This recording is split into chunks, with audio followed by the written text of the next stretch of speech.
The merchant of Venus অৰ্থাৎ ভেনাছৰ ব্যৱসায়ীজন।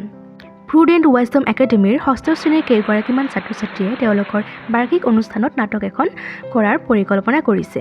তেওঁলোকৰ ইংৰাজী শিক্ষক মিষ্টাৰ বৰাই তেওঁলোকৰ বাবে শ্বেক্সপিয়েৰৰ দ্য মাৰ্চেণ্ট অৱ ভেনাছৰ আধাৰত এখন চুটিগল্প প্ৰস্তুত কৰিছে আৰু ঋতিকাক নাটকখনৰ আঁত ধৰিবলৈ কৈছিলে। অনুৰাগ এণ্টনিয়ৰ, প্ৰীতম বাছানিয়ৰ, অশোক চাইলকৰ, মৃন্ময় দ্য ডিউক আৰু ৰিহাই পৰ্চিয়াৰ চৰিত্ৰত নাটক কৰিবলৈ গৈ আছে। এতিয়া আহা আমি অলপ উইলিয়াম শ্বেক্সপিয়ৰৰ বিষয়ে জানি লওঁ। তেওঁৰ জন্ম 1564 আৰু মৃত্যু 1616 হয়। উইলিয়াম শ্বেক্সপিয়ৰ এজন বিশ্ববিখ্যাত নাট্যকাৰ আছিলে। দ্য মাৰ্চেণ্ট অৱ ভেনাছ এখন ট্ৰেজি কমেডি অৰ্থাৎ শোক আৰু হাস্যৰসীৰ সংমিশ্ৰণৰ এখন নাটক আছিলে। এণ্টনিঅ আছিলে ভেনাছ চহৰৰ এজন অন্যতম ধনী ব্যৱসায়ী। তেওঁ ধনী হোৱাৰ লগতে এজন দয়ালু ব্যক্তি আছিলে। বাছানিয় হৈছে এণ্টনিঅৰ বুকুৰ বন্ধু। শ্বাইলক এজন ইহুদী ব্যক্তি আছিলে। তেওঁ মানুহক টকা ঋণত দিছিলে। কিন্তু শ্বাইলকে এণ্টনিঅক ঘৃণা কৰিছিলে। এণ্টনিঅৰ জনপ্ৰিয়তাৰ বাবে ঈৰ্ষা কৰিছিলে।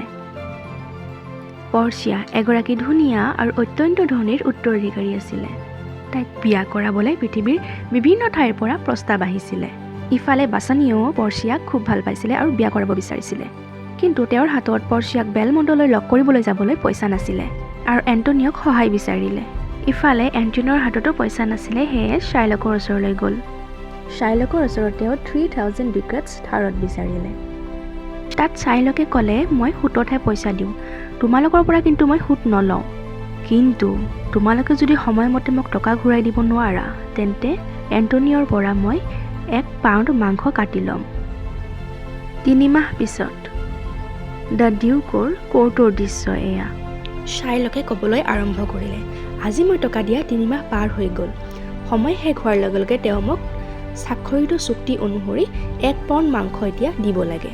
ডিউকে এণ্টনিঅৰ ফালে চালে আৰু সুধিলে, আপুনি কি কয়? এণ্টনিঅৰ লগে লগে তেওঁক ক'লে যে মোৰ উকিলেহে কথা পাতিব।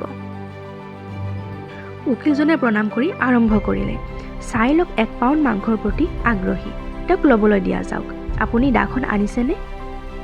শ্বাইলক আগবাঢ়ি অহাত উকিলজনে আকৌ আৰম্ভ কৰিলে, এণ্টনিঅৰ যিকোনো অংশৰ পৰা তেওঁ মাংস কাটিব পাৰে, কিন্তু কাটিলে কোনো ধৰণৰ ৰক্তক্ষৰণ হ'ব নোৱাৰিব, কাৰণ চুক্তিখনত তেনে কোনো কথা উল্লেখ হোৱা নাই। শ্বাইলকে এণ্টনিঅক হত্যা কৰাৰ প্ৰয়াস কৰিছে। শ্বাইলকে কথাখিনি শুনি থতমত খালে আৰু তেওঁৰ নিজৰ মূৰ্খামি উপলব্ধি কৰিলে। কলোৱাই উকিলজনৰ প্ৰশংসা কৰিলে। তেনেতে উকিলজনে তেওঁৰ গোফ আৰু কোটটো খুলি দিলে। আদালতত উপস্থিত থকা আচলতে এজন আন কোনো নহয়, ছদ্মবেশত পৰ্চিয়াহে আছিলে। এতিয়া বিচাৰৰ সময়। ডিউকে আৰম্ভ কৰিলে, শ্বাইলক এণ্টনিঅক হত্যা কৰাৰ কথাটো সঁচা। শ্বাইলক, মই তোমাক ক্ষমা খুজিবলৈ নিৰ্দেশ দিছোঁ। তদুপৰি তুমি তোমাৰ সম্পত্তিৰ আধা চৰকাৰক আৰু আধা শাস্তি হিচাপে এণ্টনিঅক দিব লাগিব। শ্বাইলকে লাজ পাই সেই ঠাইৰ পৰা আঁতৰি আহিলে।